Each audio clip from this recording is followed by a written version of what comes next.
Guru yang di sekolah-sekolah Muhammadiyah ya harus paham bahwa perintah akan lebih santun jika tidak diungkap dalam bentuk perintah.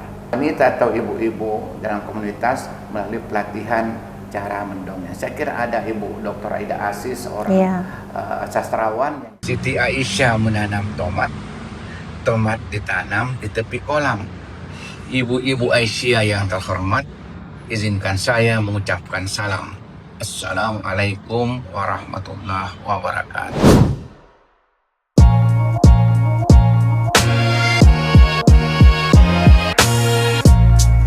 Assalamualaikum warahmatullahi wabarakatuh. Salam sejahtera untuk kita semua dan salam pemuda. Para pemirsa yang saya hormati, sahabat Aisyah dimanapun berada, serta pemuda-pemudi yang saya banggakan, pada hari ini kita memperingati Hari Sumpah Pemuda, sebuah tonggak sejarah yang tak dapat kami lupakan, tak dapat kita lupakan. 97 tahun yang lalu ketika kita memperingati hari di mana pemuda-pemuda kita bersatu bersama, bertekad untuk menyatakan bahwa satu nusa, satu bangsa dan satu bahasa Indonesia. Bersama saya Sarwina, kali ini akan memandu podcast kita ke depan selama berlangsung. Tema yang kita usung pada kali ini adalah semangat pemuda dalam melestarikan bahasa dan sastra Indonesia. Ini menyatakan bahwa pemuda-pemuda itu tidak berhenti hanya di medan perang, tetapi terus berlanjut bagaimana menjaga identitas bangsa dan negara kita melalui bahasa dan sastra Indonesia. Kita bersama dengan narasumber kita, yaitu Bapak Prof. Dr. Ar-Rahman Rahim M.Hum. Beliau adalah seorang dosen, peneliti, dan pemerhati bahasa dan sastra Indonesia. Assalamualaikum warahmatullahi wabarakatuh, Prof. Waalaikumsalam warahmatullahi wabarakatuh. Iya, sore ini kita akan bincang-bincang banyak, Prof, tentang Hari Sumpah Pemuda dalam kaitannya pelestarian bahasa dan sastra Indonesia. Yang pertama, Prof, kita ketahui bahwa tahun 1928 itu kalau kita melihat ke belakang adalah tonggak sejarah dari bahasa dan sastra Indonesia kita. Nah, ketika itu pemuda-pemuda kita bagaimana mempertahankan, membulatkan tekad, menyebutkan bahwa satu nusa, satu bangsa dan satu bahasa. Nah, terkait dengan ini, Prof, kira-kira apa makna penting yang terkandung dalam Sumpah Pemuda ini terkait dengan bahasa dan sastra Indonesia kita? Baik, terima kasih Ibu Dr. Sarwina. Ketika kita berbicara tentang Sumpah Pemuda, maka orientasi berpikir kita adalah seperti yang Ibu katakan tadi, adanya tekad para pemuda yang ingin mempersatukan bangsa Indonesia melalui satu nusa, satu tanah air, dan satu bahasa. Nah, dalam kaitannya dengan itu, maka pemerintah setiap bulan Oktober itu diperingati sebagai bulan bahasa. Nah, kita kaitkan dengan Aisyah selaku pelopor gerakan wanita di zaman modern ini merupakan sebuah bukti bahwa wanita Indonesia punya peran penting dalam hal melestarikan bahasa Indonesia. Kalau kita melihat sekarang kan anak-anak masa kini yang menggunakan bahasa Indonesia ada yang sekalipun sudah ada upaya pembinaan bahasa, ada pengembangan bahasa, tetapi masih saja banyak yang menggunakan bahasa yang tidak sesuai dengan struktur kebawahannya. Nah, disinilah peran Aisyah selaku organisasi masyarakat yang bergerak di bidang pendidikan ya, bisa berperan aktif supaya bahasa Indonesia, bahasa persatuan kita ini bisa betul-betul dikuasai dan digunakan sebagaimana mestinya. Sekalipun ada trigatra dalam halnya dengan bahasa, yaitu lestarikan bahasa daerah, gunakan bahasa Indonesia, dan kuasai bahasa asing. Ini menandakan bahwa perempuan atau ya seorang ibu yang berperan pokok dalam hal pelestarian bahasa, karena bahasa ibu yang pertama dikuasai oleh anak, sehingga bahasa daerah bukan sesuatu yang tidak mungkin diajarkan atau diberikan perolehan bagi seorang anak, tetapi ketika masuk pada bangku sekolah maka kembali ke penggunaan bahasa Indonesia. Itu. Oh, iya ya. Ya, Prof, menarik sekali ketika itu benar-benar dilaksanakan oleh pemuda kita. Namun ada fenomena seperti ini, Prof.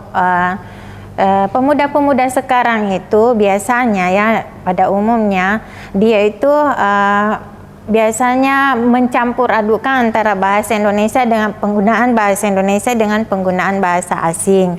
Nah, ketika dia menggunakan bahasa asing, dia merasa bahwa dia lebih wah dari yang lain, dia lebih hebat. Bagaimana itu, Prof, dengan keadaan seperti itu? Begini, ya. Jadi kita selaku pembina bahasa, ya, karena dosen, guru, adalah pembina bahasa, juga tidak boleh terlalu radikal dalam mencermati hal fenomena seperti ini, karena bahasa itu sifatnya dinamis, termasuk bahasa Indonesia.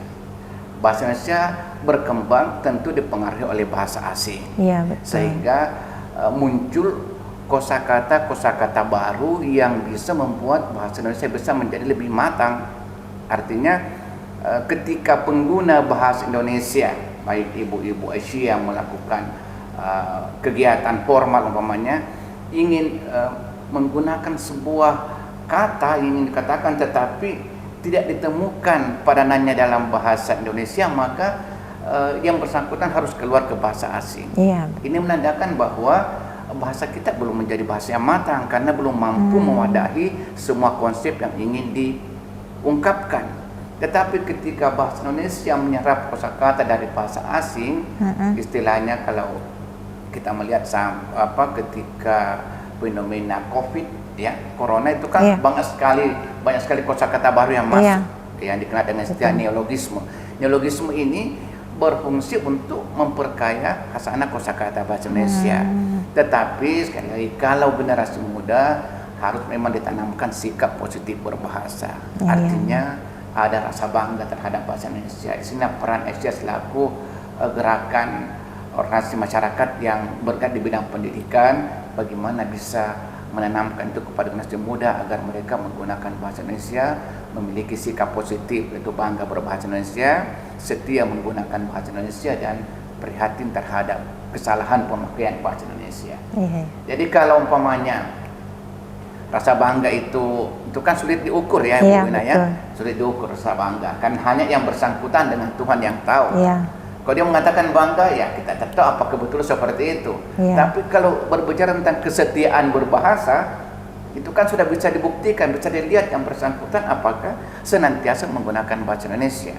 Nah, yang ketiganya agak berat, karena prihatin terhadap kesalahan pemakaian bahasa Indonesia. Ini yang kelihatan masih lemah di kalangan generasi muda kita, karena kebiasaan mereka dan adanya kecenderungan seperti Bu Wina katakan tadi, merasa lebih wow kalau ketika berbicara itu ada kosakata bahasa asing. Betul, ya. Baik, Prof. Kita lanjut lagi. Tentang kesantunan, Prof. Ini kan kami di Aisyah juga pada dasarnya bagaimana Aisyah itu berperan termasuk dulu dalam keluarga sendiri dulu. Bagaimana kita bisa menjadikan anak kita itu santun, apalagi dalam hal berbahasa mungkin atau bersikap. Dipengaruhi lagi dengan adanya sekarang era digital. Kira-kira bagaimana, Prof, itu dapat ditangani dan seberapa besar atau seberapa pentingkah harus terus-menerus berkelanjutan untuk diadakan pembinaan dalam hal bahasa Indonesia? Baik, terima kasih Bu Wina. Sekali lagi saya menegaskan bahwa bahasa itu sifatnya dinamis, harus menerima perubahan, harus bisa menerima pengaruh dari bahasa lain, apakah dari bahasa-bahasa di Indonesia atau bahasa asing. Nah, kalau itu terjadi dalam kaitannya dengan kesantunan berbahasa tadi, bagaimana seandainya ada seorang anak yang menggunakan bahasa yang tidak santun, Iya, betul. ya, tidak santun. Saya kira selaku orang tua ya, sebagai Iya. garda terdepan dalam proses pembinaan anak, harus bisa menjadi teladan bagi anak-anak kan, termasuk dalam teladan dalam hal penggunaan bahasanya. Ketika kita menginginkan anak-anak kita menggunakan bahasa yang santun, baik kepada kita orang tua, kepada saudaranya atau kepada orang lain, maka yang pertama ya kita harus perlihatkan apakah kita selama ini menggunakan juga bahasa yang santun kepada mereka. Betul. Ingat, ketika seorang guru ya, katakan Asia, seorang guru kan Asia bergerak di dalam pendidikan, mengajarkan bahasa Indonesia ya, kemudian merasa bahwa saya ini kan penguasa dalam kelas, ada hegemoni dalam pikiran gurunya sehingga bisa menggunakan bahasa semaunya saja karena merasa bahwa otonomi saya berada di kelas ini. Padahal kita harus menyadari bahwa ketika guru memerintahkan sesuatu pun, ingat guru harus paham, dan termasuk guru yang di sekolah-sekolah Muhammadiyah ya harus paham bahwa perintah akan lebih santun jika tidak diungkap dalam bentuk perintah. Itu sekali lagi, perintah akan lebih santun jika tidak diungkap dalam bentuk perintah. Umpamanya ketika Ibu Ina guru ya. Iya betul. Ya, Ibu Ina mengajar. Saat ini kan pada umumnya sekolah sudah tidak menggunakan kapur lagi ya, sudah menggunakan spidol. Iya, spidol. Tiba-tiba spidolnya habis. Kalau kita menggunakan bentuk perintah atau imperatif, maka Ibu Ina bisa mengatakan, Ali, ambilkan spidol di kantor. Iya. Nah, tetapi dalam kaitannya dengan kesantunan berbahasa, dikatakan bahwa perintah akan lebih santun jika tidak diungkap dalam bentuk perintah, maka Bu Ina bisa mengatakan dalam bentuk pernyataan. Waduh, spidol habis. Ya kan? Atau dalam bentuk pertanyaan. Ada yang bisa mengambilkan spidol? Anda ada yang bisa mengambilkan spidol? Itu berarti waduh, spidol ibu habis. Itu kan modusnya adalah dalam bentuk pernyataan atau deklaratif, tapi maknanya adalah imperatif, menginginkan agar anak didik kita yang ada di kelas itu ke kantor mengambilkan spidol, atau dalam bentuk interrogatif, dalam bentuk pertanyaan. Anda ada yang bisa mengambilkan ibu spidol? Nah, kita tidak perlu menunggu jawaban. Oh, ada atau tidak? Tidak mungkin juga, namanya tidak ada. Tidak mungkin. Betul. Ya, karena ini kan orang berpendidikan, anak terdidik. Maka ketika mendengarkan pertanyaan itu, segera mungkin anak akan berdiri, berlari ke ruang guru atau ke kantor untuk mengambil guru.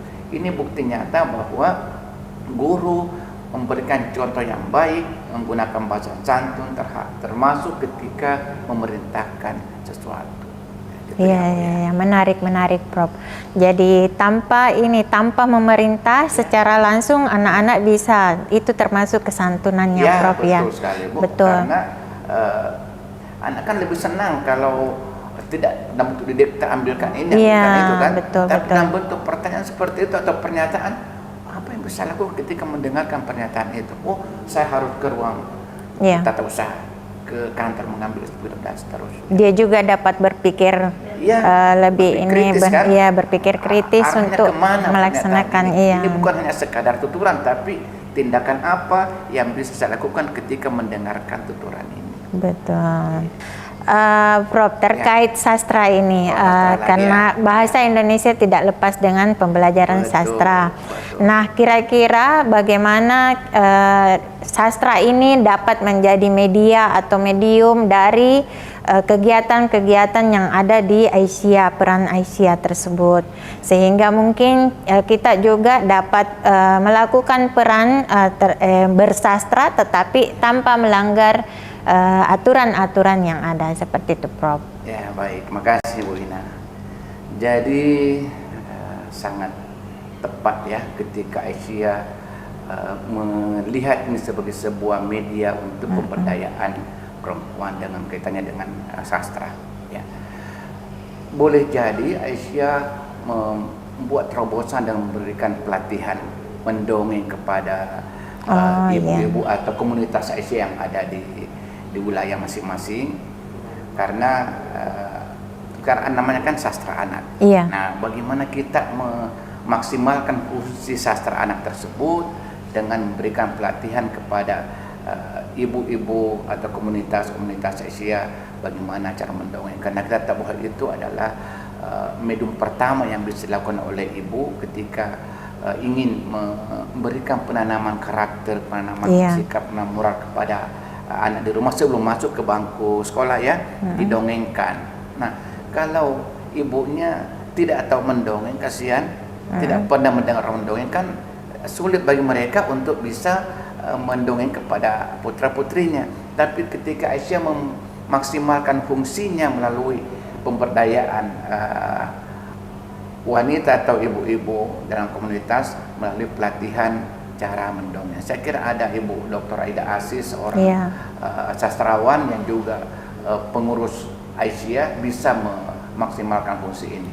Yang kedua, dalam kaitannya dengan sastra dan perempuan, kita tahu bahwa sastrawan yang pernah viral itu, ya, sastrawan dua perempuan adalah si Ayu, bukan Ayu Tinting, ya, Ayu Utami. Ayu Utami itu dengan novel Saman sangat terkenal karena Ayu Utami ingin agar wanita itu punya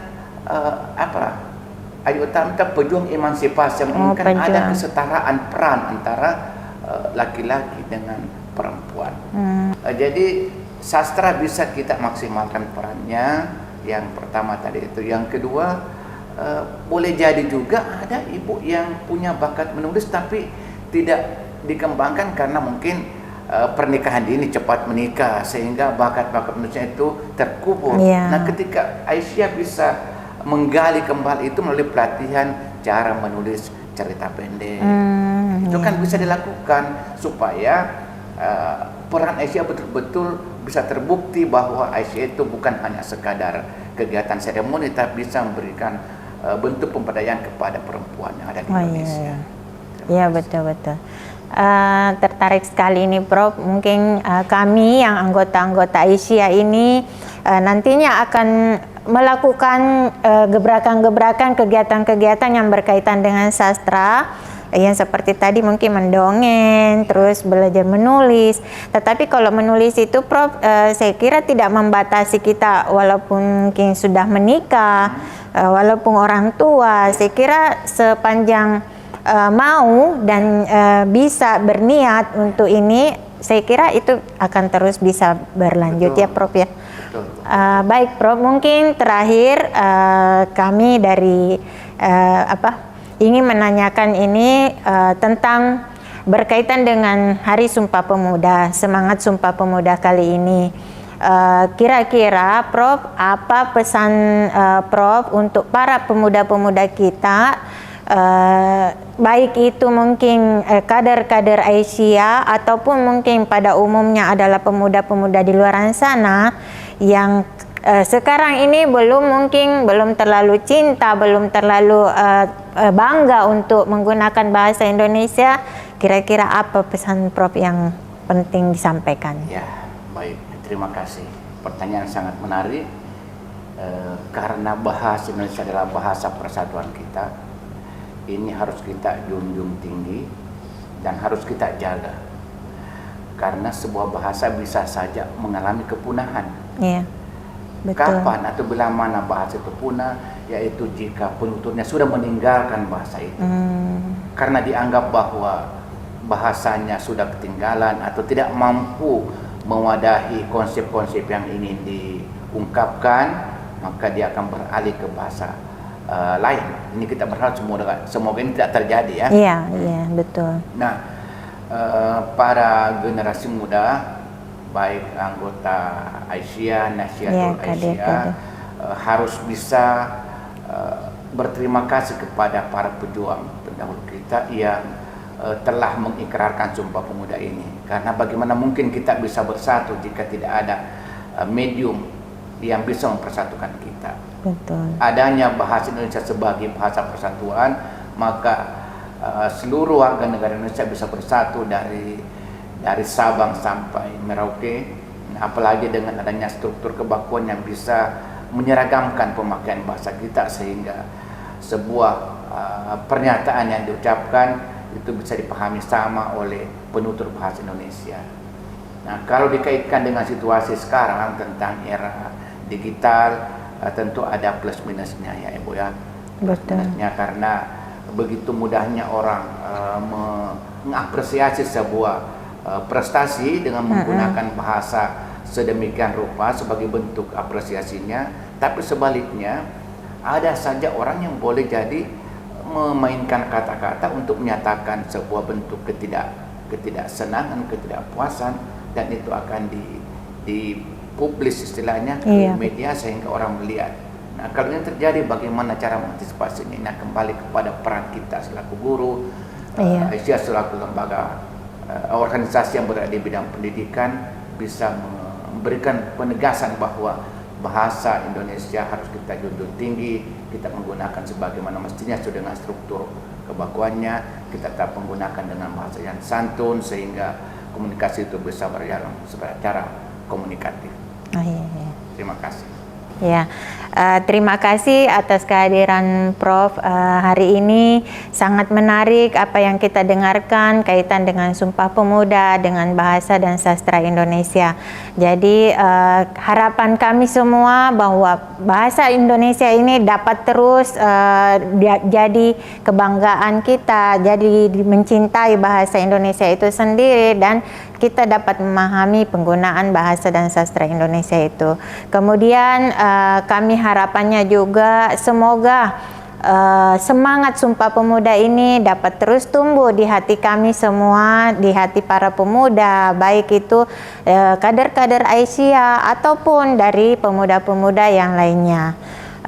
Terima kasih untuk sekali lagi kehadirannya Prof, bisa mengisi acara ini.